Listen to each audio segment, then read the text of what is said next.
aus dem Studio Norden.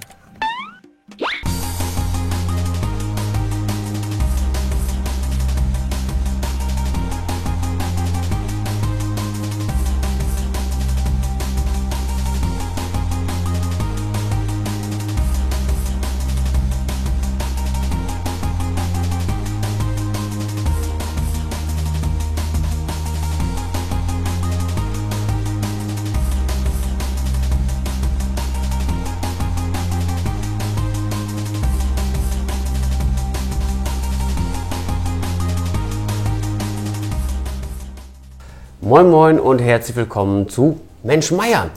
Die Sendung gibt es wieder, sie gab es schon lange Zeit bei uns im Radio- und Fernsehprogramm, angefangen im Radio als biografische Sendung. Unsere Gäste haben ein bisschen Musik mitgebracht, zu dieser Musik was erzählt und natürlich aus ihrem Leben geplaudert, und das haben sie gemacht mit Horst Rix. Horst Rix hat sich dann auch im Fernsehbereich noch um unsere Sendereihe gekümmert und regelmäßig Gäste zu Besuch gehabt. Sie wissen es, Horst Rix ist leider im vergangenen Jahr gestorben, aber diese Sendereihe, die sollte weitergeführt werden. Und wir haben uns überlegt, wir machen einen kleinen Cut und wollen diese Sendereihe auf neue Füße stellen. Nicht nur, dass wir uns jetzt Gäste einladen, die ein bisschen was aus ihrem Leben erzählen, sie bringen auch immer ein bisschen was für uns mit, nämlich Bilder aus ihrem Leben, über die wir uns dann hier ein bisschen unterhalten. Und über den ersten Gast der neuen Sendereihe freue ich mich ganz besonders. Das ist kein Unbekannter, nicht hier in der Region und auch gar nicht hier bei uns im Sender. Ich begrüße den Plattdeutschbeauftragten des Landkreises, der auch bei uns im Sender regelmäßig on air ist und nicht nur on air, sondern auch im Fernsehen präsent ist, Hans Meinen. Hallo Hans. Ja, guten Tag, aber heute bin ich dann als hochdeutscher Gast geladen. Heute bist du als hochdeutscher Gast gut, okay. hier. Du musst dich ein bisschen bemühen, Hochdeutsch zu sprechen. Wenn du ab und zu ins Plattdeutsche abdriftest, ist das, glaube ich, für die Zuschauer auch nicht ganz so dramatisch. Wir wollen uns über dein bewegtes Leben unterhalten, denn du bist natürlich nicht als Plattdeutschbeauftragter geboren, das machst du erst ein paar Jahre. Du bist hier in der Region viel aktiv gewesen und Plattdeutsch begleitet dich natürlich auch dein ganzes Leben lang. Du bist plattdeutsch groß geworden und wir haben gleich am Anfang natürlich ein Bild, ein ganz altes Bild, was du mitgebracht hast. Erzähl uns ein bisschen was zu diesem Bild und wer auf dem Bild eigentlich alles so zu sehen ist. Ja, alle kenne ich gar nicht. Das Bild ist ungefähr aus dem Jahr 1903, 1904. Das lässt sich nicht so genau sagen. Das ist mein Elternhaus auf dem Bild zu sehen. Mein Urgroßvater, mein Großvater ist zu sehen als junger Kerl von 6, 7, 8 Jahren. Also wie gesagt, man kann das so genau nicht sagen. Aber es ist auf jeden Fall das Elternhaus. Ich habe das gar nicht mehr so kennengelernt, weil, also vielleicht nochmal zu dem Haus. In diesem Haus haben 3 Generationen gewohnt und außerdem war in dem vorderen Bereich noch ein Kaufmannsladen, also so ein Kolonialwarenladen. 3 Generationen, wie gesagt, die alle da irgendwie untergekommen sind. Für mich heute immer noch ein Rätsel, wenn ich überlege, unter welchen Bedingungen wir heute leben. Und dann so um 1920 herum ist an dieses Haus ein neues dazugebaut worden, eine Gastwirtschaft. Ich bin also in der Gastwirtschaft groß geworden. Zurück zu der Sprache. Ja, bei uns zu Hause wurde eben nur Plattdeutsch gesprochen und es gab nichts anderes. Und ich bin eben auch so groß geworden. Wie waren denn die Familienverhältnisse zu Hause? Wie groß ist die Familie? Ja, meine Eltern haben 1947 geheiratet. Meine Mutter war relativ jung, 1927 geboren, das kann man sich ausrechnen. Sie war gerade mal 20, als sie heiratete. Ich war daran nicht ganz unschuldig. Sie haben im Januar 47 geheiratet, ich bin im Mai 47 geboren, also sozusagen ein 3-Monatskind, wenn man das so sind. Und ja, auch da war das so, 3 Generationen unter einem Dach. Meine Großeltern, meine Eltern, aber auch noch die Geschwister von meinen Eltern, die auch schon erwachsen waren. Und ich kam dann 47 dazu, unter wirklich abenteuerlich engen Bedingungen, denn ein Großteil der Räume wurde ja gewerblich genutzt.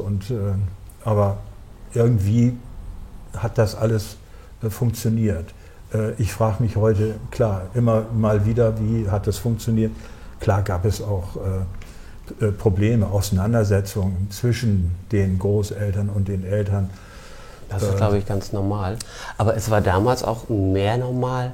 Es war damals nicht so ungewöhnlich, dass mehrere Generationen zusammengelebt haben. Nee, eigentlich war das ja der Normalfall. Ne? Aber ich gehöre nicht zu denen, die das jetzt hochjubeln und das als schöne, heile Welt hochstilisieren wollen. Also ich sehe schon, dass es da Probleme gab und ich habe die Probleme auch mitbekommen. Also Welche Probleme sind das hauptsächlich gewesen?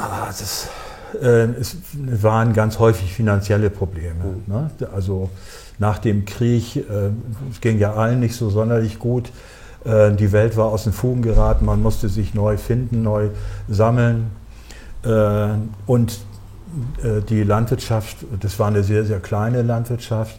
Mein Vater hat immer gesagt, wir hätten Hals, Stich, Kai. Also wir haben so ungefähr 10 Kühe gehabt und davon mussten aber jetzt auch im Grunde 3 Familien leben. Denn auch der jüngste Bruder von meinem Vater, er hat dann irgendwann geheiratet und lebte mit seiner Frau und dann auch irgendwann einem Kind noch in diesem Haus. Ne? Und das waren, also unter heutigen Bedingungen nicht ganz einfache Verhältnisse.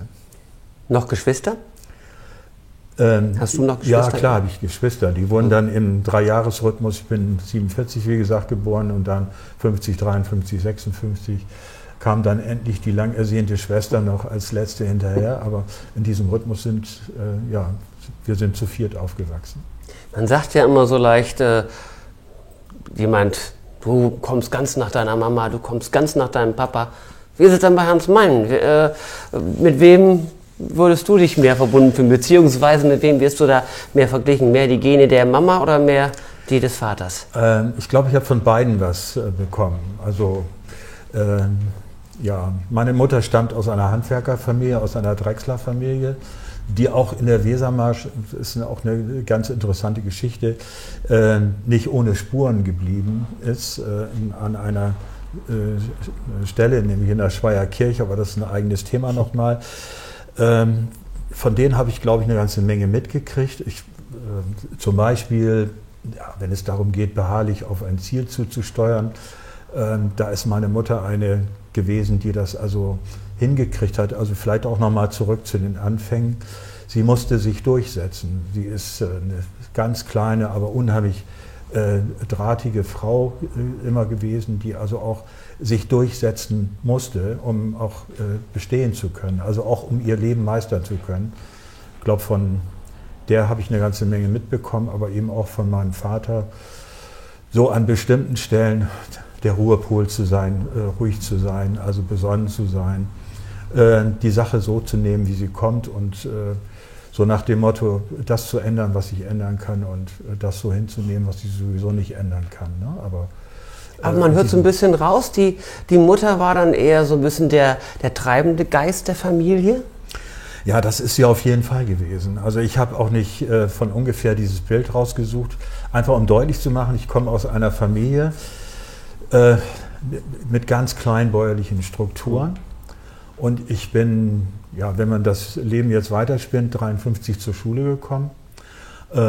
57 endete dann diese sogenannte Grundschulzeit, wo es dann den Übergang in die weiterführenden Schulen gab. Und ich war der Erste und in dem Jahr auch der Einzige aus dem Dorf, der dann zum Gymnasium gemeldet wurde. Das war was Besonderes, oder? Ja, das war wirklich was Besonderes. Habe ich meiner Mutter zu verdanken, die das gegen den Widerstand eigentlich von allen innerhalb der Familie, aber auch so aus der Schule kam so der Widerstand, die gesagt haben, was soll der da, ne? Der wird sowieso mal Bauer, was soll der zum Gymnasium gehen? Aber meine Mutter hat sich da durchgesetzt. Ich habe sie vor einiger Zeit diesbezüglich auch nochmal gefragt und sie gesagt, ja, was ich selbst nicht konnte, habe ich versucht bei meinem ersten Sohn umzusetzen. Ich bin nicht der Einzige aus der ganzen Reihe der Geschwister, der zum Gymnasium gegangen ist, aber ich war eben der Erste und das war nicht ohne. Wie war das dann in der Schule? Da hast du möglicherweise ja auch ganz schöne Kämpfe ausfechten müssen mit den Mitschülern, mit den Lehrern vielleicht, die vielleicht Vorbehalte hatten. Wie war das? Ja, klar. Also ich habe das zu spüren bekommen. Heute steht an dieser Schule immer noch die Inschrift Höhere Bürgerschule und das ist uns, Jungs und natürlich auch einige wenige Mädchen, die dabei waren, die aus solchen Familien kamen, immer wieder auch zurückgespiegelt worden. Unsere Herkunft spielte in dieser Auseinandersetzung eine nicht unwesentliche Rolle. Spielte da zum Beispiel auch schon die plattdeutsche Sprache eine Rolle, dass an der höheren Schule dann eher Hochdeutsch gesprochen wurde und der Junge vom Land, der aus dem bäuerlichen Betrieb kommt, der eher mit Platt groß geworden ist, hatte der da große Schwierigkeiten? Nee, Schwierigkeiten kann ich nicht sagen. Also man hat sich eingewöhnt und hat das eben einfach so hingenommen, wie es war. Also mittlerweile nach 4 Jahren in Anführungsstrichen Grundschule konnte ich auch einigermaßen anständig Hochdeutsch sprechen. Das heißt, also da sind wir gar nicht mehr aufgefallen. Aber was schon interessant war, es gab bestimmte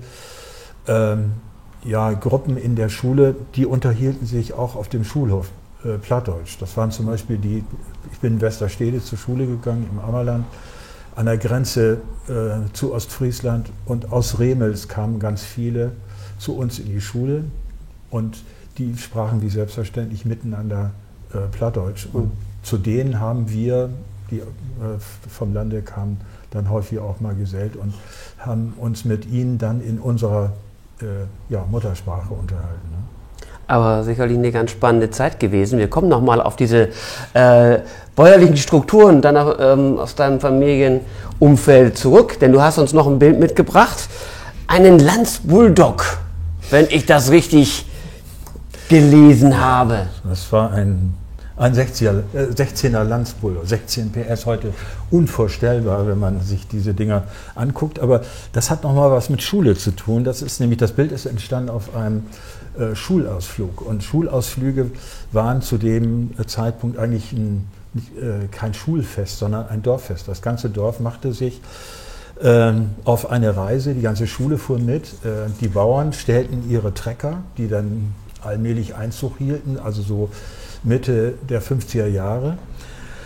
Und dann fuhr das ganze Dorf los. Friesische Wede, also ein Ziel war dann der Tierpark in Jaderberg, die Mühlenteiche in der Nähe von Varel, der Neuenburger Urwald. Das waren für uns immer schon Entfernungen, obwohl die Dinger nur 4-5 Kilometer von zu Hause entfernt lagen. Diese Reise, bei dem dieses Bild entstanden ist, ging nach Logabirum. Das sind 50 Kilometer mit einem 16er Lanz. Mit einem Lanz, das ist schon, glaube ich, abenteuerlich. Das ganze Abenteuer endete dann damit, dass die Polizei kam und den ganzen Trupp da stilllegen wollte. Wir sind aber dann heil nach Hause gekommen. Wie man sieht. Ich glaube, es gäbe aus der Zeit noch ganz viel auch zu erzählen, aber das Thema Schule ist ja schon gefallen. Du bist ja der Schule sozusagen dann auch irgendwann treu geblieben. Erzähl uns kurz dazu, du hast uns nämlich auch ein Schulbild gleich mitgebracht als nächstes. Da ist schon deine erste Klasse drauf zu sehen. Das heißt, du bist Lehrer geworden, aber wie ist es dazu gekommen? Was hat dich überhaupt bewogen, in den Schuldienst zu gehen, und wie war das am Anfang? Also ich bin da jetzt mal ein bisschen despektierlich. Mit einem Freund zusammen haben wir beschlossen, wir werden jetzt Lehrer. Um all das richtig zu machen, was die Lehrer in deiner Zeit falsch gemacht haben? Es hat eine Rolle gespielt, aber es war so lebenslänglich gesicherte Armut. Das war so ein Spruch. Wir mussten ja zu der Zeit nur 3 Jahre studieren, also 6 Semester. Dann kam die ZA-Zeit, die ich schon hier in der Wesermarsch in Nordenham gemacht habe. Also ich bin 1971 als Junglehrer nach Nordenham gekommen, an die damalige Südschule, habe eine 7. Klasse übernommen mit 42 Schülerinnen und Schülern. Und 42? Ja. Das ist amtlich. Ja, das waren dann nur 3 Parallelklassen und dann wurde eine 4. gebildet, dann war die Klasse ein bisschen kleiner, aber immerhin waren es dann noch so um die 30. Wenn ich mir heute die Frage stelle, wie ich damit klargekommen bin, als Junglehrer mit gerade mal 24 Jahren, ich weiß das nicht so genau, aber es hat einigermaßen geklappt. Und war das denn damals normal, solche großen Klassen zu haben? Also, wir sind ja heute wieder in der Situation, dass wir gerade auch in der nördlichen Wesermarsch Mühe haben, Lehrerinnen und Lehrerstellen mit ausgebildeten Leuten zu besetzen, weil keiner will in die nördliche Wesermarsch oder zu wenige. Und so war das damals auch schon. Und Lehrermangel war also zu der Zeit eben ein großes Thema. Außerdem kamen die geburtenstarken Jahrgänge in die Schulen und das musste irgendwie bewältigt werden. Und so kam es eben auch zu solch relativ großen Klassen. Was hast du unterrichtet? Ja, ich habe Sport, Mathematik und Geografie als Fächer studiert, aber ich kam an eine Schule, alte Nordenhammer werden sich erinnern, an Namen wie Margarete Schoffelmann und Wolfgang Stelling. Ich kam an eine Schule, wo es Sportlehrer zuhauf gab und so musste ich mir andere Fächer suchen. Also erst nach der Ausbildung. Klar, ich musste meine Prüfung in meinem studierten Fach machen, aber nach der Ausbildung habe ich mir andere Fächer gesucht. Ich war eigentlich immer an dem Thema Politik interessiert und so bin ich relativ früh in das Thema Arbeitslehre, Arbeit, Wirtschaft, Technik eingestiegen und habe mich dort fortgebildet, habe auch lange in der Wesermarsch Fachberatung für die Schulen gemacht, habe die ersten Betriebspraktika in der Wesermarsch organisiert. Naja, so habe ich mir ein neues Fächerspektrum gesucht mit Fächern, die ich alle nicht studiert habe. Aber das ist... Das geht, glaube ich, aber auch heute noch vielen Lehrern so, oder? Das ist eigentlich geblieben. Dass man je nachdem, an was für eine Schule man dann kommt, möglicherweise dann auch eine Fächerkombination unterrichten muss, die man so gar nicht unbedingt gelernt hat. Nee, zumindest kommt ein Fach vielleicht dazu, ein Fachfremdes. Zumindest ist das im Hauptschul- und im Grundschulbereich so. Gut, Hauptschule in dem Sinne gibt es ja nicht mehr, aber ja, dieses fächerbezogene Unterrichten, also was die Studienfächer angeht, das ist ausgeprägter, als das damals der Fall war. Ne? Was ist Menschmeyer denn für ein Lehrer gewesen? Eher so der Kollegiale, der Kumpeltyp oder eher der auch mal ein bisschen durchgegriffen hat, der Autoritäre? Nee, ich war nicht autoritär, glaube ich nicht. Also vielleicht nochmal zu dem Foto. Das ist 1976, kurz vor Ende der 10. Klasse. Das war meine allererste Klasse, die ich zum Teil übernommen habe. Und das Foto ist an der Hauptschule in Aberhausen entstanden, wo es was Besonderes gab, nämlich die ersten 10. Klassen an der Hauptschule. Es wurden Leute ausgesucht, die Interesse hatten, eine 10. Klasse zu machen. Und als Bonbon für diese Schülerinnen und Schüler wurde dann oben drauf gesetzt, wer erfolgreich diese 10. Klasse absolvierte, kriegte ein Zeugnis, was dem Realschulabschluss gleichwertig war. Das war so der Hintergrund und das, wie gesagt, ist die 2. Klasse, die es überhaupt gab in der Wesermarsch und ich war der Klassenlehrer. Hast du da zu irgendwelchen der Schülern, weil das ja auch eine besondere Klasse dann war, noch einen besonderen Bezug? Du hast ja nicht umsonst das Bild mitgebracht. Kennst du vielleicht sogar die Schüler auch heute noch und weißt, was aus denen geworden ist? Ja, das finde ich auch hochinteressant. Also auf diesem Foto ist jemand zu sehen, der hat bis zu seiner Verrentung, so alt sind die ja mittlerweile, ein VW-Werk mit 14.000 oder 15.000 Beschäftigten geleitet. Auf dem Bild ist jemand zu sehen, die in der Schulleitung einer großen Berufsschule als Koordinatorin sitzt. Da ist jemand, die als Studienrätin an einem Gymnasium in München arbeitet und es sind aber auch eine ganze Reihe auf dem Bild zu sehen, die in Nordenham geblieben sind und als handwerkliche Berufe erlernt haben oder in der Industrie, in den großen Industriebetrieben in Nordenham und in der näheren Umgebung untergekommen sind.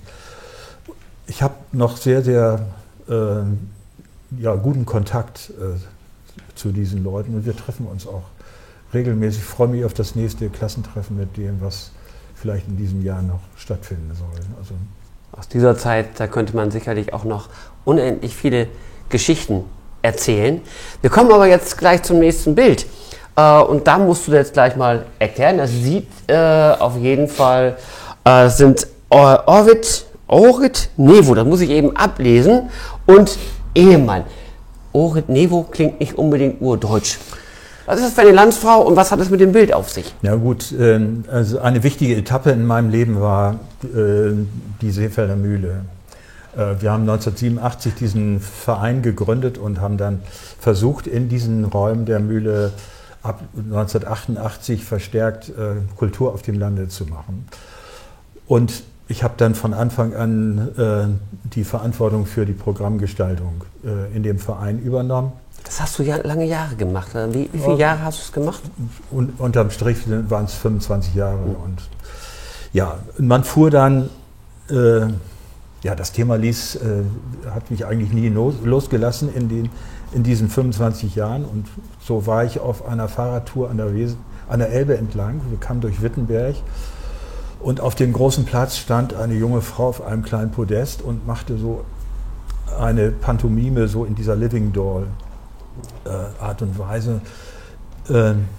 Es war nicht so spektakulär, wie man das heute so in den Städten sieht, die entweder komplett golden oder silber angemalt sind, sondern das Ganze lebte von der Bewegung. Das war faszinierend. Ich hatte sofort die Idee, diese Frau musst du für eine Veranstaltung bei der Mühle organisieren, nur sie machte keine Pause. Dann habe ich einen Zettel geschrieben und meine Adresse drauf geschrieben und dann, ich weiß nicht mehr genau, aber so an Interesse an einem Engagement.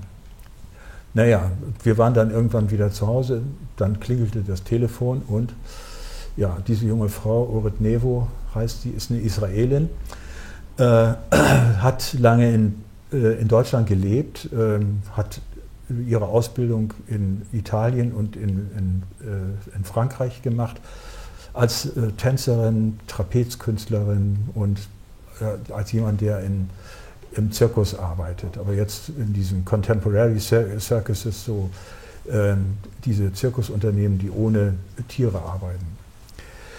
Ja, sie rief an und wir haben uns am Telefon unterhalten. Ich habe ihr gesagt, was wir machen und ich mir vorstellen könnte, sie zu engagieren. Und dann hat sie gesagt, eigentlich mache ich was ganz anderes, ich mache Trapezkunst. Ich sage, ja gut, okay, wie geht das? Ja, ich bringe alles mit. Und dann kam sie einige Tage später angefahren, zur Mühle nach Seefeld, mit einem Freund zusammen. Sie stiegen aus, standen vor der Mühle. Und sie guckte nach oben auf den Kopf der Mühle und sah dieses Podest, wo hinten die Windrose dran ist, und stellte die Frage, kann man oben raufklettern? Ich sage, ja, das geht. Ja. Und eine halbe Stunde später hing sie an ihrem Trapez oben am Mühlenkopf und turnte. Wir hatten vorher alle rechtlichen und versicherungsrechtlichen Fragen geklärt. Ja, und daraus hat sich eine tiefe Freundschaft entwickelt mit Orit und dann später auch mit ihrem Mann, der auf dem Bild zu sehen ist, und mittlerweile auch den beiden Kindern. Wir haben die beiden, und da ist auch das Bild entstanden vor einigen Jahren, in Israel besucht. Und was ist zu sehen auf dem Bild? Die Hände und die Namen. Das sind die Hände von Kindern, die wir in Schwei an der Schule hatten. Und die Orit hat mitgeholfen. Dafür ist sie extra aus Israel angereist bei einem Zirkusprojekt an der Schule. Ich finde aber auch noch was anderes ganz wichtig zu sagen in dem Zusammenhang. Ich habe auf diese Weise Israel mit anderen Augen kennengelernt und schätzen gelernt. Ich weiß mittlerweile, dass es in Israel unendlich viele Menschen gibt, die über alle Grenzen von Religion und Rasse gemeinsam leben und arbeiten. Und gerade auch in diesen Zirkusprojekten war das so. Und habe auf diese Weise, oder wir, meine Frau und ich, waren da zusammen in Israel, tolle Leute kennengelernt und auch die nachfolgenden Generationen. Also die Orit ist jetzt nicht mehr mit etwas mehr als 50 Jahren, geht sie nicht mehr ans Trapez, aber es gibt Nachfolgerinnen und Nachfolger von ihr, die genau diese Idee über Kunst und Kultur und Arbeit mit Kindern, ganz gleich welcher herkommt, ob das Palästinenser sind, ob es Christen sind, ob es Juden sind oder Moslems sind, eine andere Welt zu bauen. Das war waren so wichtige Erlebnisse und eindrückliche Erlebnisse, die wir da gehabt haben in Israel. Und da gibt es mit Sicherheit eine ganze Menge solcher Kontakte, vielleicht nicht so intensiv wie in dem Falle, aber wenn man so als Veranstalter tätig ist und mit Künstlern aus aller Herren Länder zu tun hat, das ist, glaube ich, auch für die eigene Vita, für das eigene Leben ausgesprochen bereichernd, oder? Ganz viele persönliche Kontakte auch, außer dieses Organisieren des eigentlichen Auftrittes. Passiert ja viel mehr davor und danach noch, wenn man mit den Künstlern zusammenkommt. Ja, also aus diesen 25 Jahren sind viele tiefe Freundschaften entstanden, die auch heute noch, obwohl ich schon seit 6, 7 Jahren nicht mehr direkt mit der Programmarbeit zu tun habe, da in der Mühle, die immer noch eine ganz, ganz große Rolle spielen. Und ja, möchte keinen Tag genau auch aus diesem Grund missen, weil ich über diese Arbeit unendlich viele tolle, hochinteressante Leute kennengelernt habe. Und vielleicht ganz kurz, um dann zum nächsten Thema zu kommen, das noch abzuschließen. Wie ist denn damals auch von vornherein die Resonanz gewesen, hier in der eher ländlich geprägten Bevölkerung mit so einem neuen Kulturprogramm, mit einem sehr internationalen Kulturprogramm in der Seefelder Mühle umzugehen? Ist das gut angenommen worden? Also im Prinzip ja. Also vielleicht nochmal zu dem ersten Konzert, was wir veranstaltet haben, nicht von ungefähr mit Helmut Debus. In der Mühle, ich kannte den Helmut schon vorher ganz gut, vielleicht an der Stelle mit einem Nebensatz, auch Helmut gehört auch zu denen, die dazu geführt haben, dass ich mich wieder auf meine Muttersprache mehr besonnen habe und gemerkt habe, mit der Sprache ist mehr verbunden als Kaminfeuer, Gemütlichkeit und Heimattümelei vor allen Dingen. Aber das nur am Rande. Und eben auch nicht nur schenkelklopfender Humor, den viele mit Plattdeutsch verbinden, und eben halt die Ohnsorgbühne so viel Gutes wie die für die plattdeutsche Sprache gemacht hat, keine Frage, aber viele verbinden auch nur diesen schenkelklopfenden Humor damit. Du zeigst ja mit deinen Veranstaltungen, dass es viel mehr ist.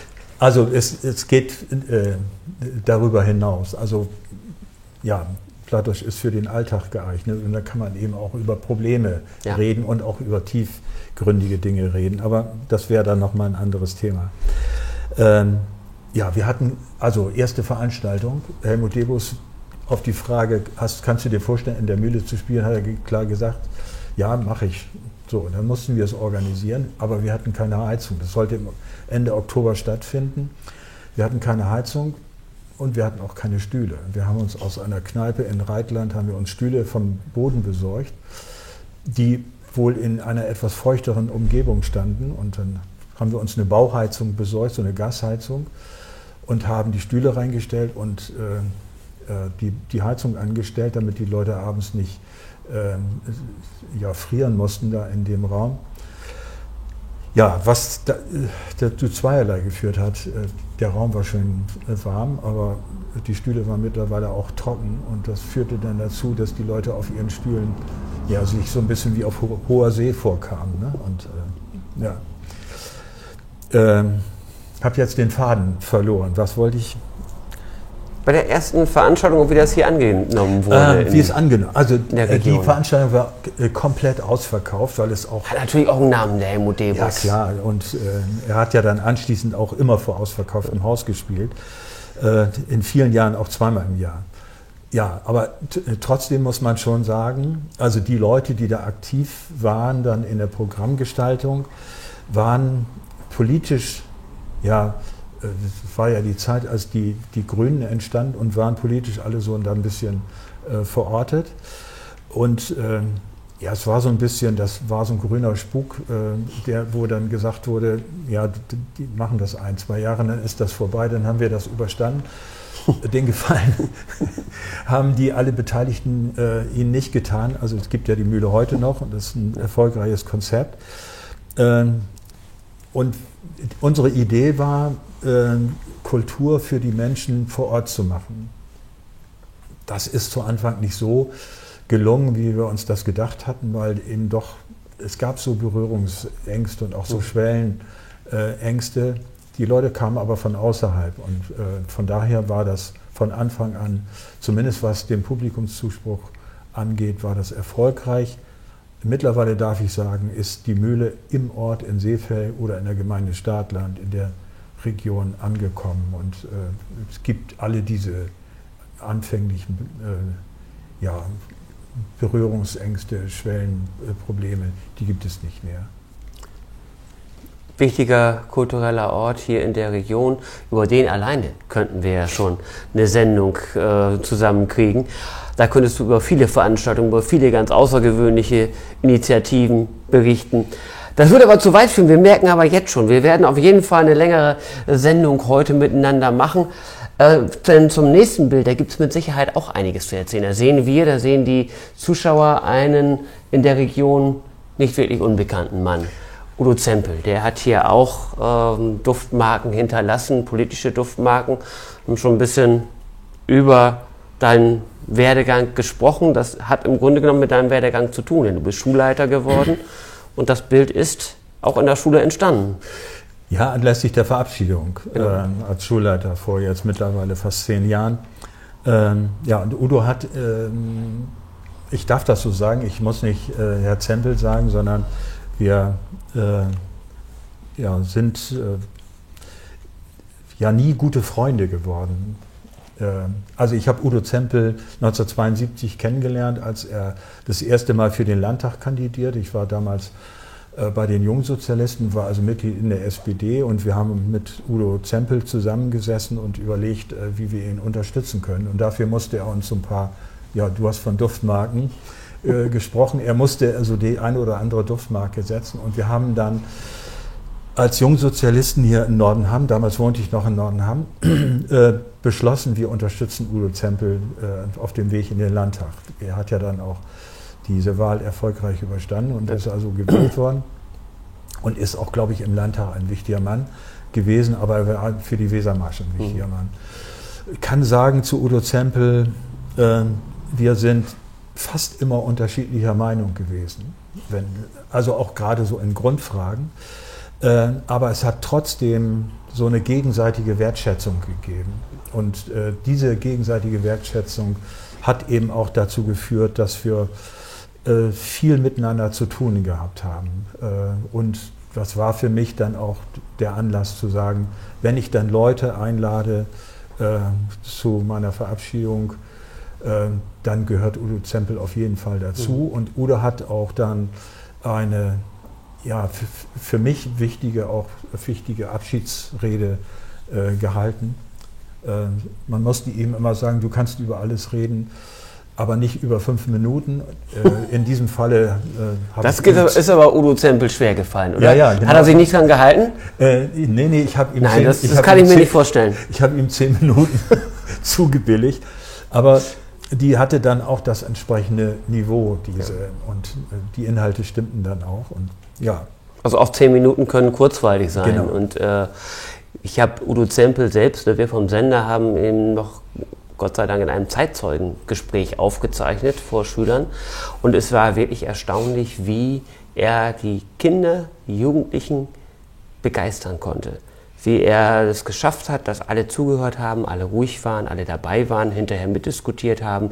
Da war niemand irgendwie, der unruhig wurde. Der hat es einfach geschafft, die Leute auch mit seinen Reden, selbst Schülerinnen und Schüler, zu begeistern. Ja, er war eben auch auf seine Art und Weise authentisch. Ne? Und wenn es darum ging, über die Zeit zwischen 33 und 45 was zu erzählen, da war er ein wirklich authentischer Zeitzeuge. Nicht? Und also er hört uns jetzt hoffentlich zu und guckt uns zu. Und, also große Wertschätzung schwingt da auf jeden Fall durch. Und das können viele, die Udo Zempel gekannt haben, auch so unterstützen. Aber noch mal kurz zurück, das war deine Verabschiedung. Wie war es denn, nachdem du lange Zeit Lehrer gewesen bist, dann wie lange Zeit Schulleiter? 15 Jahre ungefähr. Also ich habe zweimal, bevor ich dann ernannt wurde zum Rektor und damit Schulleiter, habe ich zweimal für fast jeweils 2 Jahre kommissarisch die Schule geleitet. Also ich bin war nochmal ein ganz wichtiger Schritt, 1988 raus aus der Hauptschule, rein in die Grundschule. Ich musste nochmal wirklich von vorne anfangen, weil Arbeit in der Grundschule und Arbeit in der Hauptschule sich grundlegend unterscheiden. Also die Inhalte sind da nicht das Entscheidende, aber die Unterrichtskonzepte sicherlich und die Vermittlung. Methode und Und ja, ich habe dann eben aber auch versucht, die Schule zu gestalten. Also so Kunst und Kultur hat in meiner Schule, ich sage ganz bewusst in meiner Schule. Dann sag noch mal eben, wir haben gar nicht gesagt, welche Schule jetzt deine Schule als Schulleiter war. Die kleine Grundschule in Schwey. Also ja, wir waren immer so zweizügig, also 120 Schüler. Das war so die Obergrenze und unten, ja, also solange wie ich da war, 80, 85, 90 Schüler. Aber sie war im Dorf verortet und es hat eine sehr, sehr gute Zusammenarbeit mit dem Kindergarten gegeben. Wir hatten eben nur diesen einen Kindergarten und wir haben den Übergang vom Kindergarten in die Schule gestaltet. Wir waren die erste Schule in der Wesermarsch, die das Thema Integration, heute heißt es ja Inklusion und ich sage dann auch mittlerweile, wir haben es damals Integration genannt, weil wir diesen anderen Begriff noch nicht kannten, aber das, was wir da gemacht haben, war im Grunde Inklusion. Anderes, ja. Ja. Was hast du da sozusagen, würdest du jetzt rückblickend sagen, wo wir gerade bei dem Begriff Duftmarken waren? Welche Duftmarken hat Ansmeien da gesetzt? Was hast du da auf den Weg gebracht, was auch jetzt vielleicht noch dann im Grunde genommen Bestand hat? Kann ich nicht so ganz genau sagen, weil ich da den Einblick nicht habe, was davon übrig geblieben ist.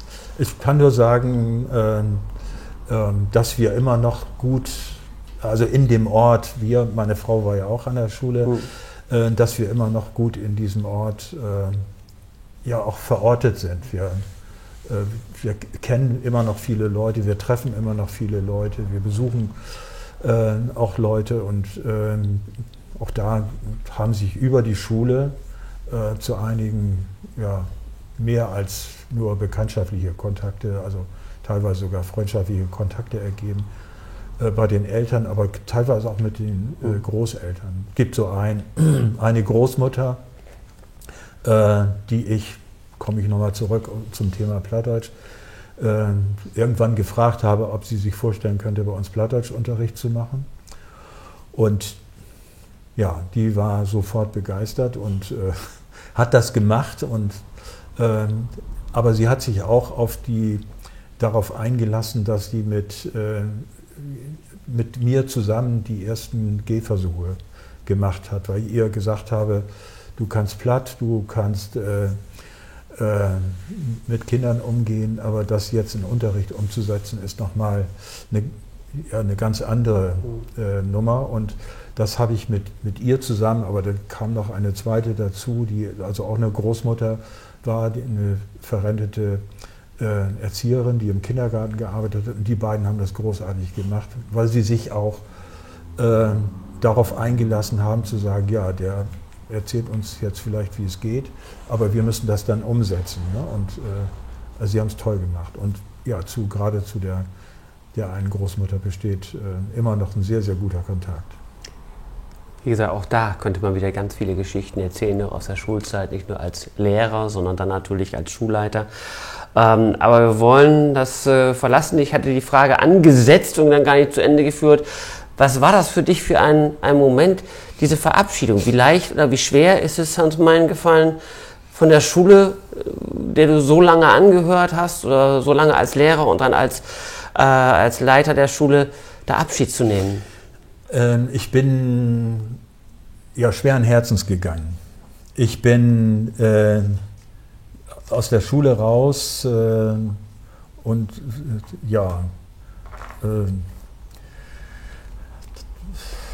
wusste, damit ist ein Abschnitt des Lebens wirklich beendet.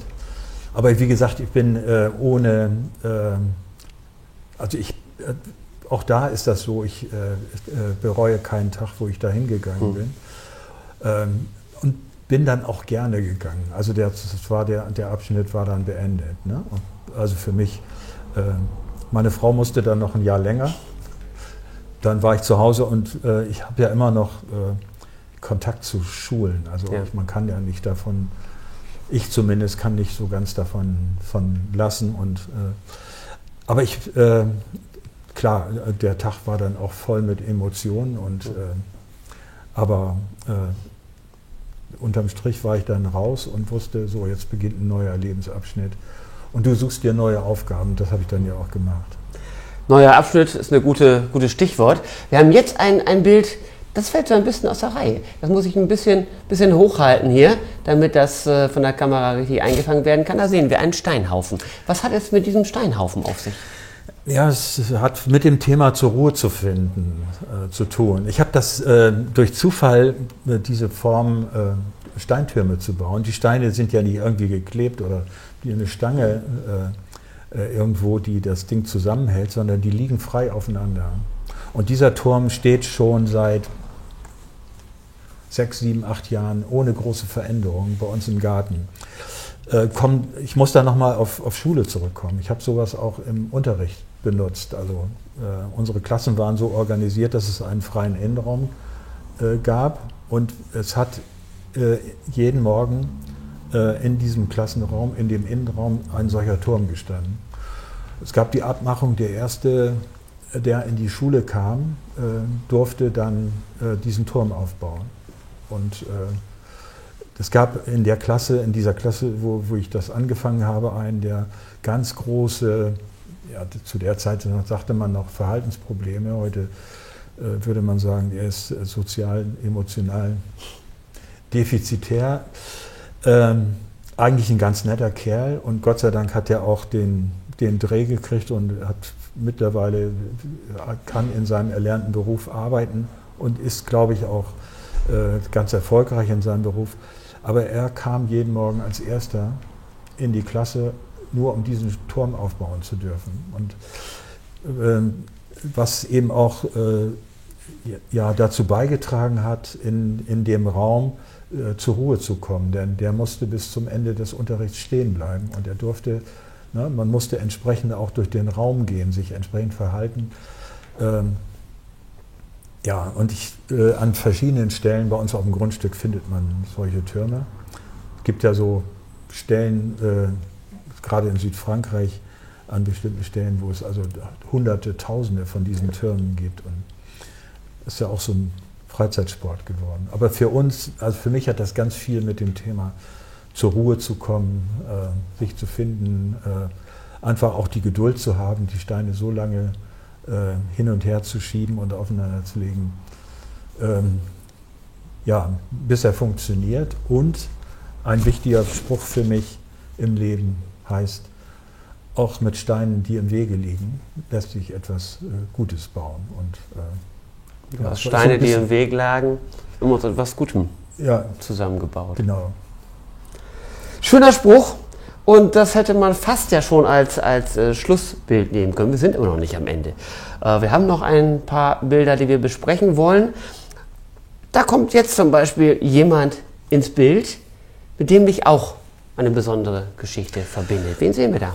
Also das ist Michael Zachzial. Michael Zachzial, einer von den vielen Liedermachern, die ich über die Mühle kennengelernt habe, der aber auch für Schule eine wichtige Rolle gespielt hat. Er macht mit einem Kollegen zusammen, da nennen sie sich Zaches und Zinnober, ein Kinderprogramm.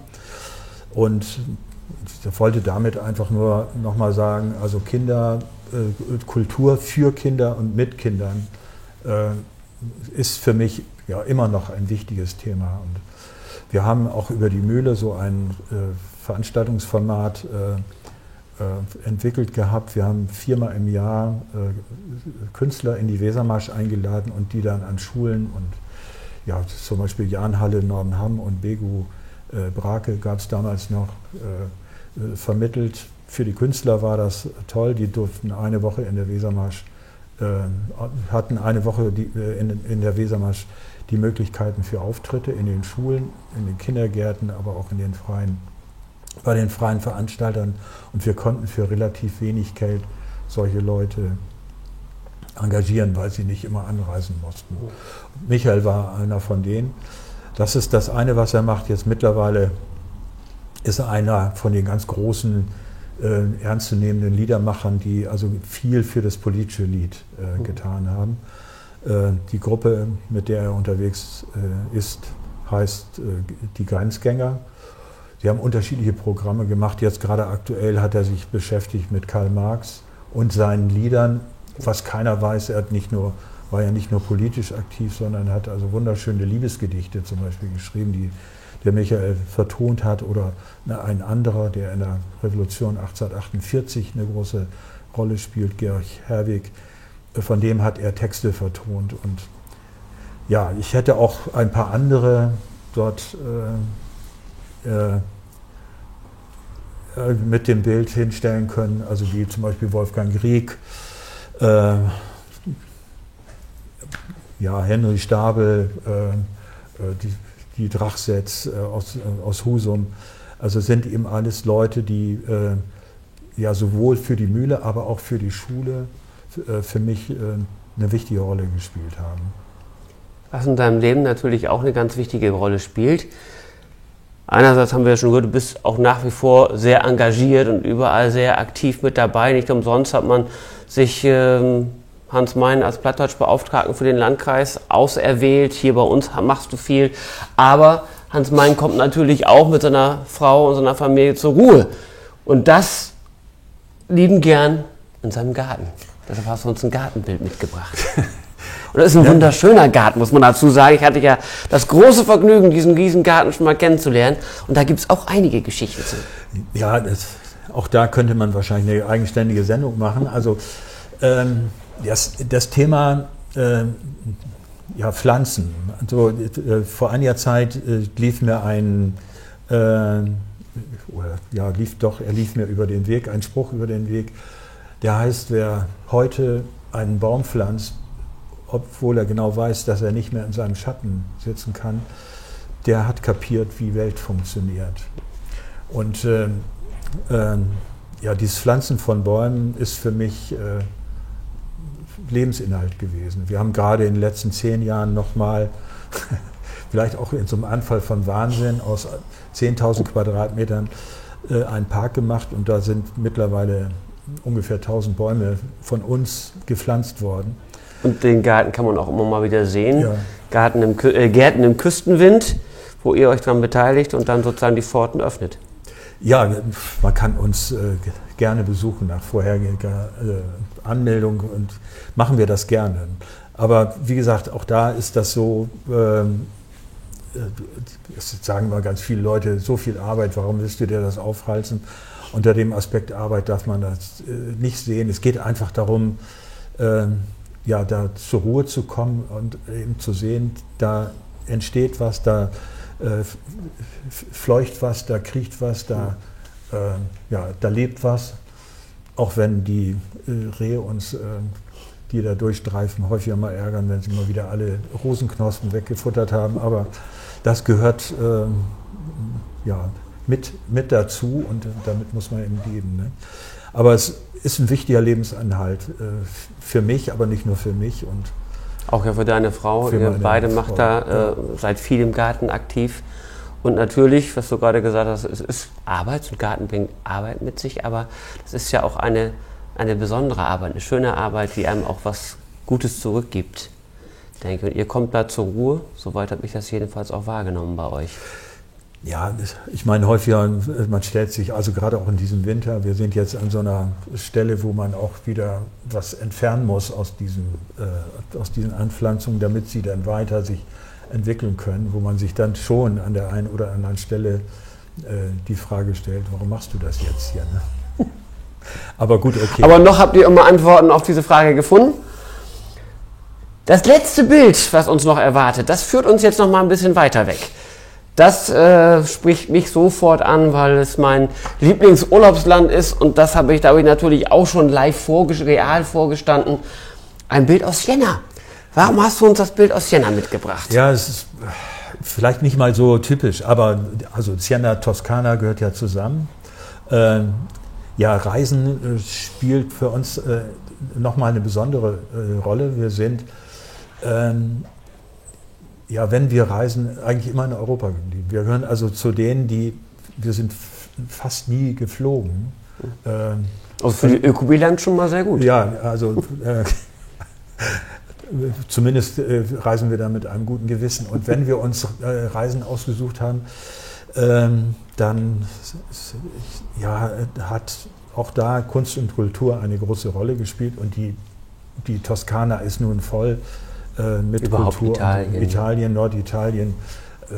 Aber nicht nur die großen Städte wie Florenz und Turin oder eben auch Siena. Pisa gehört dazu, aber viele kleine Orte, mir fällt San Gimignano, Lucca. Aber eben aus Südfrankreich.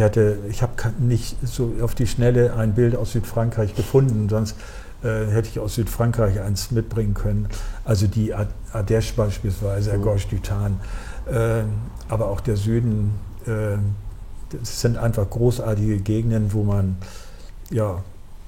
wandern kann, in der Natur sein kann, genießen kann. Wenn wir nach Südfrankreich fahren, gibt es so ein Ritual, dass wir, wenn wir am Freitag losgefahren sind, am Samstagmorgen in Vienne waren. Das ist so eine Stadt, die erste Stadt südlich von Lyon, wo man dann in Südfrankreich ist. Und man kann dann in Vienne über den Wochenmarkt gehen. Und da ist man dann schon mittendrin in dem, was wir Urlaub nennen. Aber wir kommen jetzt aus dem Urlaub, von der fernen oder von der weiten Welt oder von der gar nicht mal so weiten Welt, Italien, Frankreich. Kommen wir wieder zurück, nochmal zum Schluss hier in die Wesermarsch. Was macht denn für dich die Wesermarsch so besonders? Du bist hier groß geworden, du bist hier geblieben, bist hier verwurzelt. Was ist das Besondere an diesem Stück Land? Also ich versuche auch bei dem fürchterlichsten Wetter dem was Positives abzugewinnen. Also wenn ich zu Hause bin und in die Natur gucke und eigentlich nur Nebel sehe, auch da gibt es so ein Bild, was Helmut Debus in einem Lied prägt, wenn man also so diesen Nebel über die Weiden, der so am Boden hängt, sieht und oben gucken aber noch die Rücken von den Kühen raus. Das ist so ein Bild, was ich toll finde. Der weite Blick in die Ferne, diesem Horizont. Also wenn ich in Seestedt auf dem Deich stehe und dann so Richtung Wilhelmshaven gucken kann am Abend und die Sonne geht unter, es gibt wunderschöne Ecken. Also Moring ist für mich zum Beispiel so eine Ecke mit dieses Moorhufendorf, was ja in der Ursprünglichkeit nicht komplett, aber in weiten Teilen erhalten ist. Was fällt mir noch ein? Also die nördliche Wesermarsch, also oben durch Budjading zu fahren, ist einfach schön. Die Wurtendörfer gehören dazu und die lässt sich ganz viel sagen. Sie hat also kulturhistorisch, hat die Wesermarsch eine ganze Menge zu bieten. Ich gehe, obwohl ich gar nicht Mitglied in der Kirche bin, aber ich gehe gerne in diese Kirchen, weil sie kulturhistorisch mit den beiden Namen verbunden, Ludwig Münstermann und dem großen Abschnittger, etwas zu bieten haben, wo sich andere Gegenden die Finger nachlecken würden. Und ich würde mir auch wünschen, dass wir das viel mehr vermarkten. Ne? Also so eine Kirche, auch komme ich mal auf Schweiz zurück, mit dem Münstermann-Altar. Es gab tatsächlich mal so eine Idee, die wir entwickelt haben im ehemaligen Wirtschaftsförderer, ein Projekt auf die Beine zu stellen, wunderbare Wesermarsch. Um die Wesermarsch sozusagen, die wunderbaren Ecken, die die Wesermarsch hat, die wunderbaren Menschen, die die Wesermarsch hat, filmisch aufzuarbeiten und zu würdigen. Einen wunderbaren Menschen der Wesermarsch haben wir zu Gast gehabt in unserer ersten der neuen Folgen von Mensch Meier. Hans, ich bedanke mich sehr für das Gespräch, für die viele Zeit, die du dir genommen hast, für die vielen Einblicke, die wir bekommen konnten. Und es fehlt noch so viel, das wissen wir natürlich. das ganze politische Engagement, was sich natürlich auch über die Jahre ausgezeichnet hat. Wir haben viel über dein kulturelles Engagement gesprochen. Jetzt bist du Plattdeutsch-Beauftragter und bist da natürlich auch sehr aktiv. Wir freuen uns auf weitere viele Jahre mit viel Engagement, auch hier für unseren Bürgersender, denn es gibt natürlich auch unsere Sendereihe Plattdeutsch-Ton Coffee, die wir nicht vergessen dürfen, im Radio regelmäßig zu hören auf Radio Weser TV und natürlich auch den Talk ob Platt auf der Weserfähre. Hans, ich hoffe, da gibt es viele weitere Folgen. Danke für deinen Besuch und bei Ihnen bedanke ich mich fürs Zuschauen. Ich hoffe, Ihnen hat unsere kleine Reise in das Leben von Hans Meyen gefallen, bei unserer ersten neuen Ausgabe von Mensch Meier, und ich hoffe, Sie sind beim nächsten Mal wieder mit dabei. Machen Sie es gut, bis zum nächsten Mal. Tschüss.